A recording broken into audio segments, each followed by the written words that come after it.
use them all the time when we sign on to websites. The Facebook, your bank website, your email, whatever form you might be a member of. Passwords. Now we've been trained over the years to use a whole bunch of combinations for our passwords, using lowercase and uppercase letters, numbers, symbols, exclamation points, what have you. It can be a convoluted mess just trying to remember where the exclamation point goes in the whole thing, even if you're just using the bare minimum of the 8 characters that most websites give you. So you might ask, what's the issue? If that's the bare minimum that websites are offering you, why wouldn't it be good enough? Now see, passwords are meant to protect your accounts from intrusion. Intruders will typically use a brute force method of trying to gain access to your account. What that means is they'll use a program or some script to guess character after character after character what your correct password would be.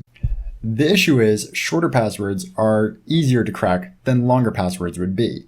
And since you're trying to use all these combinations of lowercase and uppercase and the symbols, it becomes harder for you to remember sometimes.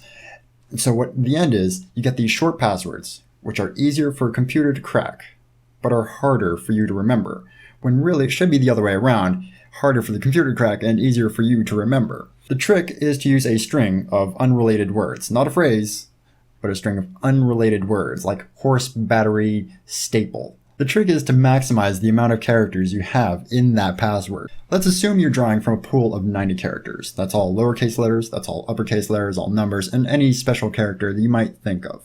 An 8-character password drawing from that pool of 90 characters would yield 4 quadrillion total possibilities for that password. To really put that in perspective, let's take the most powerful home processor available out there, the Intel i7-5960X. It's capable of 300 trillion instructions per second. When you apply that 300 trillion instructions per second to the 4 quadrillion probabilities for that password, you come up with being able to guess that password within, at most, 1.5 hours. Now let's say you take a 25-character password, but let's arbitrarily say you limit it to just lowercase letters. So you're drawing from a pool of 26 characters, but you've got a 25-character long password. That means the total number of possibilities would be 600 undecillion. That's an insane number, which is 6 with 35 zeros after it. You take that same i7 processor and you use that same 300 trillion instructions per second, and it would take at most 800 million years to guess whatever that password would be. So the lesson to take away from this is that it's not complexity of the password, but the length that really matters.